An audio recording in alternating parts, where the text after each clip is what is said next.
नमस्कार साथियों, स्वागत है आप सभी का निखिल एडुटेक पर। कैसे हैं आप सभी? आई थिंक आप लोग बहुत ही अच्छे होंगे। आ गया हूं आपके लिए एक और नया सेशन लेकर के, और आज इस सेशन में हम बात करने वाले हैं, इसका नाम है मोनोपोली। मोनोपोली क्या होता है और मोनोपोली बेसिकली लागू क्यों होता है, किस तरीके से हम ये कह सकते हैं कि ये कोई व्यक्ति है वो एक ही वहां पर शेयर कैसे बन सकता है पूरे मार्केट को सप्लाई करने के लिए। ऐसे समझिए जैसे कि यहाँ पर जो मोनोपोली पढ़ने वाले हैं उसके पहले आपको एक बेसिक आइडिया होनी चाहिए कि बेसिकली काम कैसे करता है, होता क्या है।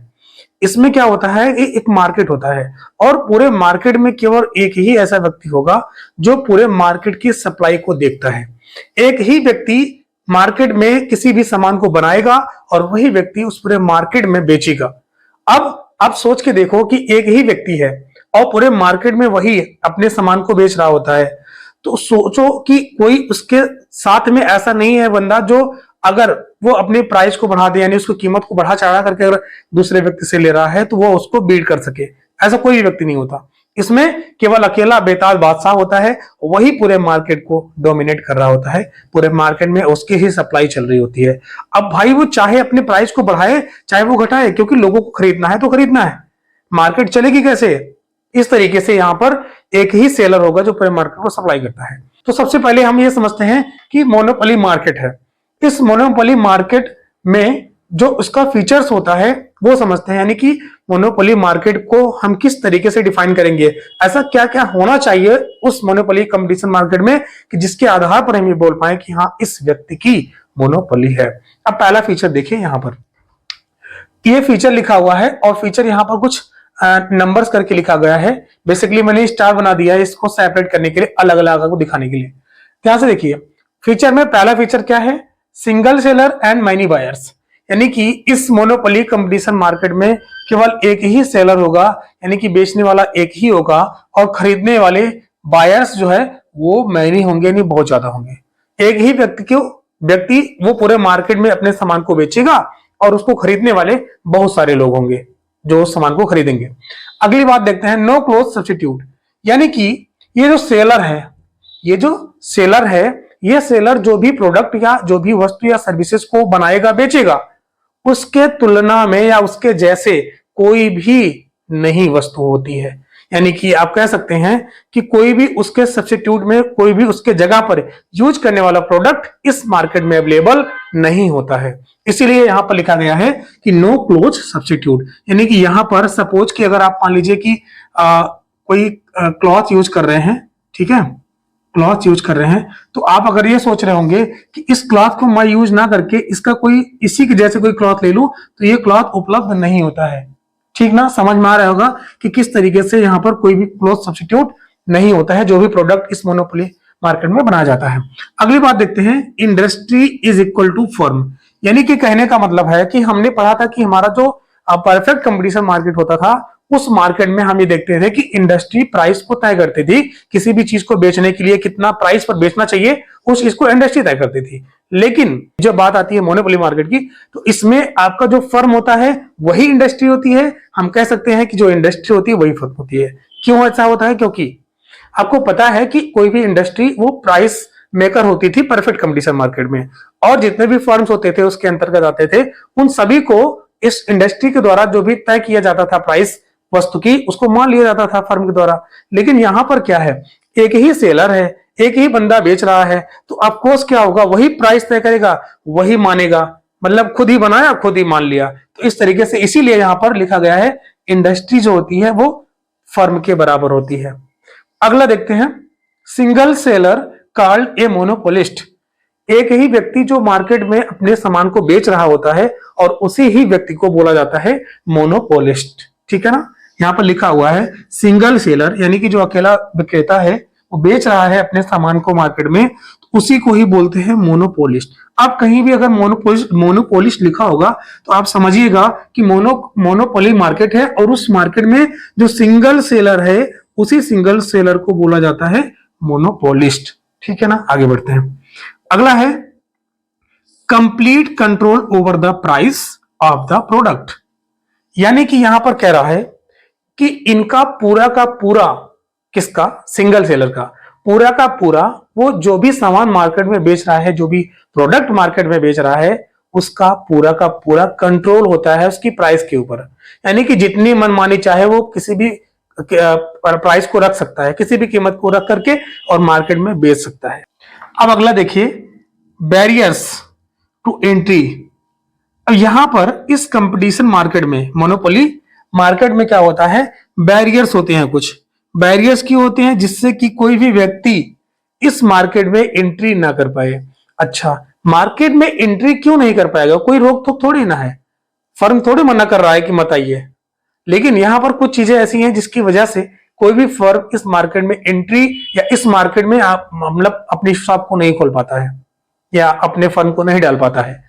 क्यों, ध्यान से देखिए, लिखा है barriers to entry due to legal, natural और टेक्निकल रीजन। अब समझते हैं एक करके। यहां पर लिखा है ड्यू टू लीगल, लीगल यहां पर लिखा हुआ है, इसको बोल सकते हैं लीगल बैरियर्स। यानी कि इसकी वजह से कोई भी फर्म इस मार्केट में एंट्री नहीं कर पाएगा। अब इसका क्या मतलब है, लीगल बैरियर्स का क्या मतलब है, अब समझते हैं क्या होता है। ये आप देख सकते हैं यहां पर लिखा हुआ पेटेंट्स और कॉपीराइट। आप इसको समझ रहे होंगे, या तो फिर मैं आपको एग्जांपल समझाता हूं। जैसे मान लीजिए कि म्यूजिक कोई इंडस्ट्री है जहां पर तमाम प्रकार के म्यूजिक को सेल किया जाता है, वहां पर म्यूजिक बनाया जाता है, उसको डाउनलोड किया जाता है, उस बाद पब्लिश कर दिया जाता है। उस केस में मान लीजिए कि कोई भी व्यक्ति है, वो कोई अपना गाना बनाया, ठीक है। जब वो अपना कोई गाना बनाता है, कोई गाता है, तो गाने के बाद अपने गाने को रिकॉर्ड करता है। बाद में जब गाना अच्छे तरीके से पूरा डिजाइन कर दिया था, उसको पब्लिश कर दिया था। बाद में कोई भी व्यक्ति उस गाने को अपने चैनल पर या फिर अपने तरीके से यूज ना कर पाए, इसके लिए उसको, उसके पास जो म्यूजिक बनाया हुआ है पहले, जो उसका ऑनर होता है, उसके पास एक पेटेंट होता है, उसके पास एक कॉपीराइट होती है। इस वजह से होती है क्योंकि वो ये दूसरों को मना कर सके कि आपने मेरे सॉन्ग को यूज किया है। इसलिए अगर कोई दूसरा उसका सॉन्ग को यूज करता है, या तो उससे वो परमिशन लेगा जो उसका मालिक है, या तो अगर वो बिना परमिशन के यूज कर रहा है, तो जो उसका मालिक है वो उसके ऊपर क्लेम कर सकता है, उसके ऊपर पेनाल्टी भी लगा सकता है, उसको पूरा का पूरा अधिकार होता है। इसीलिए वहां पर उसको जो बैरियर्स देखने को मिलती है, कोई व्यक्ति उसके गाने को नहीं ले पाता है, तो वहां पर उसके लिए एक बैरियर्स हो जाती है, जो उस फील्ड में अपने मतलब उस फील्ड में अपनी एंट्री नहीं कर पाता है, जिसकी वजह से बैरियर लग जाता है। और बैरियर किस वजह से लगा है, यहाँ पर लीगल बैरियर्स लगा है। गवर्नमेंट ने कहा है कि मैं आपको इस बात की सहमति देता हूं, इस बात की आपको गारंटी या सर्टिफिकेट देता हूं कि आप इस पूरे गाने को बनाइए और रिलीज करिए, आपके गाने को कोई और कॉपी नहीं कर पाएगा। तो सरकार ने क्या किया, लीगल इनको दे दिया, लीगल सर्टिफिकेट दे दिया, जिसकी वजह से कोई इनके गाने को कॉपी नहीं कर पाएगा, कॉपी करता है तो पेनाल्टी लग जाएगी। इस तरीके से यहाँ पर लीगल बैरियर्स होते हैं। इस तरीके से पेटेंट भी होता है। आगे देखते हैं नेचुरल बैरियर्स। नेचुरल बैरियर्स क्या होता है, बेसिकली नेचुरल बैरियर्स को समझने के लिए आपको ये समझना होगा कि जैसे आपको पता है, बहुत सारे एग्जांपल्स आपने देखा होगा, स्थान है, बहुत सारे ऐसे लोकेशंस हैं जहां पर आप देखेंगे ना कि उस स्थान पे जो भी सामान मिल रहा होता है, वो सामान और दुनिया में किसी भी लोकेशन पर नहीं मिल रहा होता है। इस तरीके से हम ये बोल सकते हैं कि उस विशेष स्थान पर वो जो नेचुरल चीजें मिल रही हैं, जो भी नेचुरल रिसोर्सेज है जो मिल रही हैं, और उस नेचुरल रिसोर्सेज से जो भी चीजें बनाई जा रही हैं, केवल उसी स्थान पर मिलेंगी। सपोज ऐसे मान लीजिए कि आपने देखा होगा कि बहुत सारे ऐसे देश हैं जहां पर केवल और केवल वहां पर ऑयल बनाए जाते हैं, तेल बनाए जाते हैं। जैसे आपने देखा सऊदी अरबिया, ईरान हो गए, इराक हो गए, इन सभी एरियाओं में लगभग लगभग आप मान के चलिए कि ये ऐसी एरिया ही है जहां पर केवल और केवल ये तेल का ही निर्यात करते हैं, तेल ही बेचते हैं, एक्सपोर्ट करते हैं अलग अलग कंट्री में। क्यों, क्योंकि इनके पास नेचुरल बैरियर्स है या नेचुरल इनके पास सर्टिफिकेट है। ऐसा क्यों है, क्योंकि आपको पता है कि वहां पर जो भी तेल बनाने वाली चीजें हैं, जो भी इसके लिए रॉ मटेरियल लगती हैं, वहीं पर ज्यादा मात्रा में अवेलेबल है, और वो कोई इंसान ने नहीं बनाया है, वो वहां की नेचुरल क्लाइमेट ने उसको दिया है, और वैसा वातावरण या वैसा स्थान दुनिया में किसी और जगह पे नहीं है। अगर होगी भी तो कम बेस मात्रा में होगी। लेकिन आप सोच के देखो, जो चीजें नेचुरल में या फिर जो चीजें प्राकृतिक रूप से किसी स्थान पर ज्यादा मात्रा मिली हुई है, तो वहां से उस नेचुरल रिसोर्सेज का यूज करके जो भी सामान बनाया जाएगा वो तो ज्यादा बनाया जाएगा ना, क्योंकि आपको रॉ मटेरियल भर भर के मिला है, उससे जो आप सामान बनाएंगे ज्यादा बनाएंगे, और उसको सामान को बनाने के लिए आपकी जो कॉस्टिंग होगी वो भी क्या होगी, कम से कम आएगी, क्योंकि आपके पास नेचुरल रिसोर्सेज भर भर के हैं। आप कोई भी सामान बनाओगे तो ज्यादा मात्रा बनाओगे, आपकी कॉस्टिंग भी कम आएगी। आप सोच के देखो, सारी चीजें वहीं अवेलेबल है, फैक्ट्री वहीं डल जा रही है, और इसके बाद जो भी आप सामान बनाएंगे उसमें आपको पर वर्कर जो लेबर हैं उनकी भी कॉस्ट कम आएगी, उनको वेजेस देने कम पड़ेंगे। इस वजह से आपको यहाँ पर इकोनॉमीज ऑफ स्केल मिलता है, ज्यादा मात्रा में आपको फायदा होता है। एक लीगल वेरियस है जिसकी वजह से कोई दूसरा फर्म इसमें नहीं आ सकता है। और अगला वेरियस आपने समझा कि आपका जो नेचुरल वेरियस होता है। ठीक है, अगली बात समझते हैं, टेक्निकल रीजन। तीसरा क्या है आपका, टेक्निकल रीजन। इस रीजन से भी फर्म एंट्री नहीं कर पाती इस मार्केट में। कैसे, समझिए, यहां पर लिखा हुआ यूनिक टेक्नोलॉजी। आपको पता है कि दुनिया में बहुत सारे ऐसे देश हैं जहां पर टेक्नोलॉजी एडवांस होती है, बहुत सारे ऐसे देश भी हैं जहां पर टेक्नोलॉजी एडवांस नहीं है। वो अपने केवल ट्रेडिशनल जो मेथड होता है उसी को यूज करके अपने सामान को, अपने सर्विसेज को बना रहे होते हैं, उसको एक्सपोर्ट कर रहे होते हैं।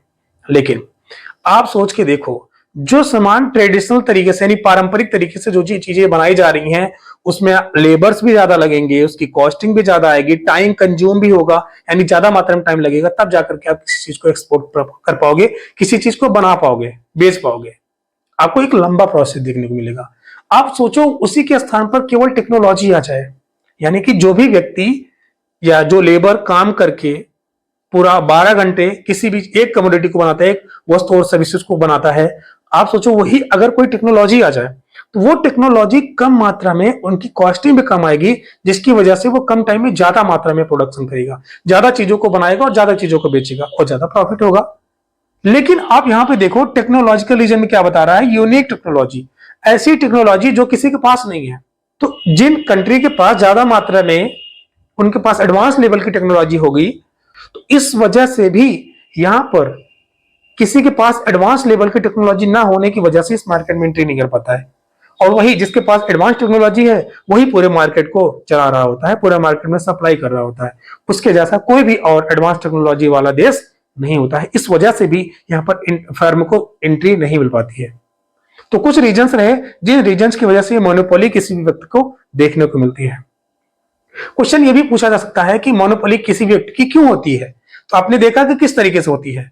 मोनोपोली मार्केट में किस तरीके से आपका रेवेन्यू कर्व और कॉस्ट कर्व होता है और इसका कॉन्सेप्ट जो है वो किस तरीके से काम करता है। देखिए आगे लिखा है आपका डिमांड कर्व, और इसी डिमांड कर्व को हम बोलते हैं AR, यानी कि एवरेज रेवेन्यू कर्व।